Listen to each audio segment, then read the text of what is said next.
Billionaire shouts at Waitress. What happens when he realizes she's his long-lost daughter? What if the man who's been barking orders at you for years is the one you've spent your entire life searching for? Jacob Wright, 58, was a man who commanded rooms without trying. His presence was a force: sharp cheekbones, silver-flecked hair, and eyes that could dissect a person's soul in seconds. He'd built a financial empire from nothing, clawing his way from a one-bedroom apartment in Brooklyn to a penthouse overlooking Manhattan. But success had a price. His marriage crumbled a decade ago, and his daughter, Lily, vanished from his life at 18 after a fight that still haunted him. He'd buried the guilt under boardroom victories, convincing himself that wealth was enough to fill the void. It wasn't. Tonight, Jacob sat in a greasy diner on the edge of Queens, a place he'd never have stepped into if not for the late hour and a craving for something simple. Something that didn't scream Michelin stars. The diner was a relic. Faded red booths, a jukebox that hadn't worked in years, and a faint smell of burnt coffee. He was exhausted, his patience frayed from a 12-hour meeting with investors who couldn't see his vision. All he wanted was a burger and silence.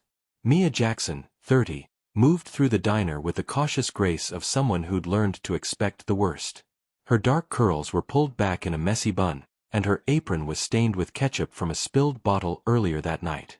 She'd been on her feet for 10 hours, her third double shift that week. Raised in foster care, Mia had fought for every scrap of stability in her life. She'd learned early that the world didn't owe her anything. Not kindness, not family, not even a break. Yet, she carried a quiet strength, a warmth that drew regulars to her section, even if her smile was more habit than joy. Their worlds collided when Mia set a lukewarm coffee in front of Jacob. He glanced at it, then at her, his lip curling. "This is cold. You expect me to drink this?" Mia's shoulders stiffened, but she kept her voice steady. "I'm sorry, sir. I'll get you a fresh one." "Faster this time," he snapped, his tone clipped, the kind he used to dismiss interns who fumbled presentations. "Or is that too much to ask?" Mia's jaw tightened, but she turned away, biting back a retort. She was used to rude customers, men like Jacob, who wore their wealth like armor and treated her like she was invisible. But something about his voice, the way it cut through her, felt like a blade slicing open an old wound. She shook it off, blaming her exhaustion. Jacob watched her walk away, his irritation simmering. He didn't notice the way her hands shook as she poured a new coffee, or the way her eyes lingered on him for a moment too long. He was too caught in his own head, replaying the argument with his investors, the weight of his empire pressing down on him. He didn't see Mia's quiet resilience, or the way she smiled at an elderly regular despite the ache in her feet. He didn't see her at all. Mia returned with the fresh coffee, setting it down with deliberate care. Jacob barely looked up from his phone. "About time," he muttered. "You always this slow, or is it just my lucky night?" Mia's patience snapped. She'd dealt with entitled customers before, but tonight, after a week of double shifts and a landlord threatening eviction, his words hit harder than they should have. "Maybe if you weren't barking orders like you own the place, I'd move faster," she said, her voice low but sharp. Jacob's head snapped up, his eyes narrowing. "Excuse me." "You heard me," Mia said, holding his gaze. "I'm doing my job. You don't get to talk to me like that." For a moment, Jacob was stunned. No one talked back to him, not employees, not competitors, not even his ex-wife in the final days of their marriage. But something about Mia's defiance, the fire in her dark eyes, stirred a memory he couldn't place. Her eyes, they were like lilies, the same shade of hazel, the same intensity. He shook it off, chalking it up to exhaustion. "Just do your job," he said, his voice colder now, and turned back to his phone. Mia walked away, her heart pounding. She didn't know why his words hurt so much, why they felt personal. But as she wiped down the counter, she kept stealing glances at him. There was something familiar about the way he carried himself, the sharp angle of his jaw, the way his fingers tapped impatiently on the table. It was like seeing a ghost from a life she'd never known. The diner was quiet now, the late-night crowd thinning out. Mia's shift was almost over, but she couldn't shake the unease Jacob's presence had stirred. She busied herself with cleaning, trying to ignore the man in the corner booth. But then he spoke again, his voice softer this time, almost hesitant. "You from around here?" he asked, his eyes still on his phone. Mia paused, surprised by the question. "Born and raised in Queens," she said cautiously. "You?" Jacob didn't answer right away. He looked at her, really looked at her, for the first time. Her eyes, her voice, they tugged at something deep inside him, a memory he'd buried under years of guilt. "Manhattan," he said finally. "But I grew up not far from here." Mia nodded, unsure why he was making small talk after snapping at her. She turned to walk away, but his next words stopped her cold. "You remind me of someone," he said, almost to himself. "Your eyes. They're just like hers." Mia froze. Her heart thudded in her chest, a sudden, irrational fear gripping her. "Who?" she asked, her voice barely above a whisper. Jacob didn't answer. He was staring at her now, his face pale, as if he'd seen a ghost. The memory hit him like a freight train. Lily, standing in their living room, tears streaming down her face as she screamed at him. "You don't care about me. You never did." Her eyes, those same hazel eyes, burning with hurt and betrayal. He'd let her walk out that night, too proud to stop her, too consumed by his own ambition to see the damage he'd done. Mia saw the change in his expression, the way his hands trembled slightly as he set down his coffee. "What's wrong?" she asked, her voice sharp with suspicion. Jacob shook his head, trying to dismiss the thought. "Nothing," he said, but his voice was unsteady. "Just, you look like someone I used to know." Mia's stomach twisted. She'd spent her life wondering about her father, the man who'd abandoned her before she was born. Her mother had died when she was a baby, and the foster system had raised her, moving her from home to home until she aged out. She'd never had a face to put to the man who'd left her, but now, standing in front of this stranger, she felt a pull she couldn't explain. The diner closed at midnight, and Mia was the last one out, locking the door behind her. Jacob lingered outside, his driver waiting in a sleek black car across the street. He didn't know why he was still here, why he couldn't just leave. But something about Mia, her eyes, her voice, had lodged itself in his mind, refusing to let go. Mia saw him standing there, his coat pulled tight against the chilly October night. She hesitated, then walked over, her breath visible in the cold air. "You need something?" she asked, her tone guarded. Jacob looked at her, his heart racing. "What's your name?" he asked. "Mia," she said, crossing her arms. "Mia Jackson."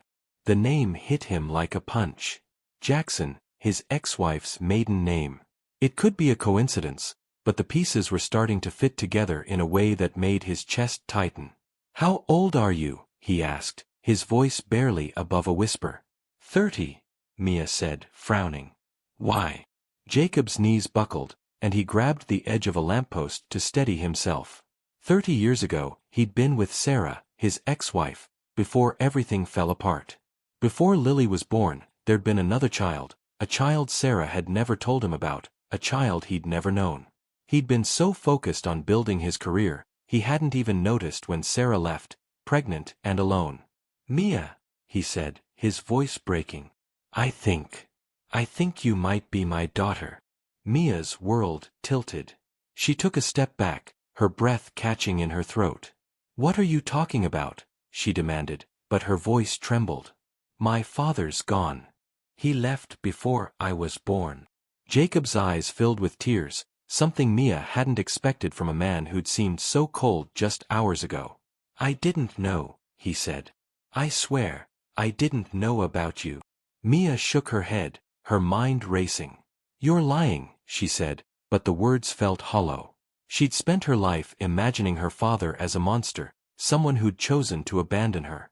But the man in front of her, with his trembling hands and haunted eyes, didn't look like a monster. He looked broken.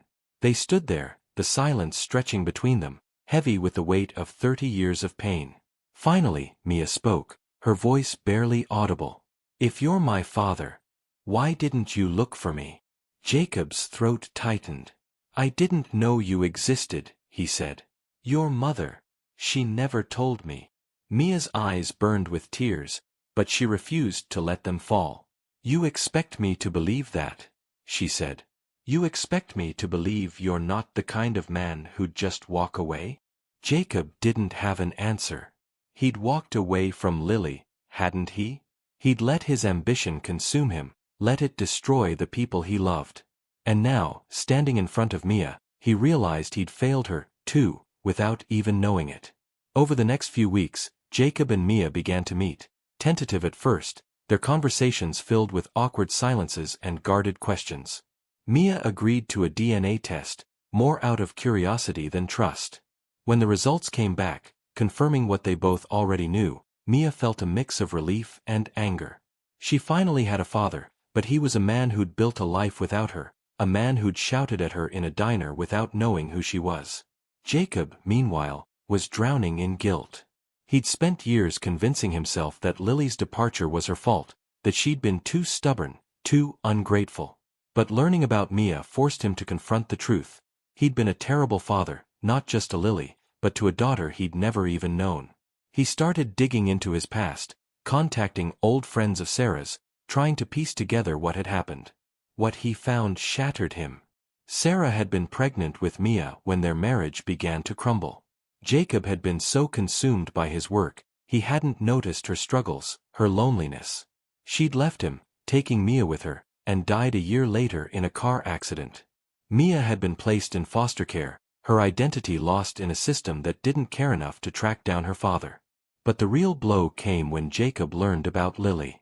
Through Mia, who'd been searching for her own past, he discovered that Lily hadn't just run away. She'd been abused by a family friend, someone Jacob had trusted, someone he'd invited into their home. Lily had tried to tell him, but he'd been too busy, too distracted, to listen. Her anger, her rebellion, it hadn't been about him. It had been about her pain, a pain he'd failed to see. Jacob tracked Lily down, finding her living in a small town in upstate New York. She was 35 now, a single mother with a daughter of her own. The reunion was tense, filled with years of unspoken hurt. Lily didn't want his apologies, didn't want his money. You weren't there, she told him, her voice steady but cold. You don't get to walk back into my life like it never happened. Jacob didn't give up. He started visiting Mia regularly, showing up at the diner with coffee, sitting in her section even when she ignored him. He listened to her stories, about the foster homes, the nights she'd gone to bed hungry, the dreams she'd held on to despite it all. Mia was a fighter, and Jacob saw in her the strength he'd never had, the courage to face the world without a safety net. Slowly, Mia began to open up. She told him about her love for painting, how she'd sneak into art galleries as a teenager, dreaming of a life where she could create. Jacob offered to pay for art classes, but Mia refused. I don't need your money, she said. I just need you to show up. And so he did. He showed up to her art shows, to the diner on her late shifts, to the small apartment she shared with a roommate. He listened, really listened, for the first time in his life. And through Mia, he began to understand Lily's pain, to see the ways he'd failed her. It took months, but Lily finally agreed to meet him again. This time, Mia was there, a bridge between them. The three of them sat in a park, watching Lily's daughter play on the swings. No one spoke for a long time, but the silence wasn't heavy anymore. It was a start. One evening, Jacob invited Mia and Lily to his penthouse. It was the first time they'd seen where he lived, the opulence a stark contrast to their own lives. Mia wandered the apartment, her fingers trailing over the marble countertops, while Lily sat stiffly on the couch, her daughter asleep in her arms. Jacob stood in the middle of the room, his hands shaking. I need to say something, he said, his voice raw. I failed you both. I wasn't there when you needed me, and I can't change that. I spent my life chasing something I thought mattered. Money, power, success. But it's nothing compared to what I lost with you. Mia's eyes softened, but Lily's remained hard. You think saying sorry fixes it? She asked. You think it erases the years I spent thinking I wasn't enough? No, Jacob said. tears streaming down his face. It doesn't. But I'm here now, and I'll spend the rest of my life trying to make it right. Not with money but with time. With love. Lily didn't respond, but she didn't leave either. Mia reached for her hand, squeezing it gently. He's trying, she whispered. Maybe that's enough for now. The road to forgiveness was long and uneven. Jacob sold his penthouse, moving to a smaller apartment closer to Mia's diner. He started a foundation to support foster children, using his wealth to give others the chances Mia never had. He attended every one of Mia's art shows, beaming with pride as her paintings began to sell. And slowly, Lily began to let him in, inviting him to her daughter's birthday parties, sharing small moments that felt like miracles. Mia and Lily grew close, their bond a quiet strength that anchored them both. They weren't a perfect family, there were still arguments, still moments of doubt, but they were trying. And for Jacob, that was enough. He'd spent his life building an empire, but in the end, it was the small moments. Coffee with Mia, a smile from Lily, a hug from his granddaughter, that meant the most. One evening, as the three of them sat in the diner where it all began, Mia looked at Jacob and smiled. "You're not so bad when you're not yelling," she teased. Jacob laughed, the sound warm and genuine. "And you're not so bad when you're not spilling coffee," he shot back. Lily rolled her eyes, but there was a softness in her expression, a hint of the love they were rebuilding. The diner's lights flickered, just like they had that first night, but now they cast a warm glow over a family finding its way back together.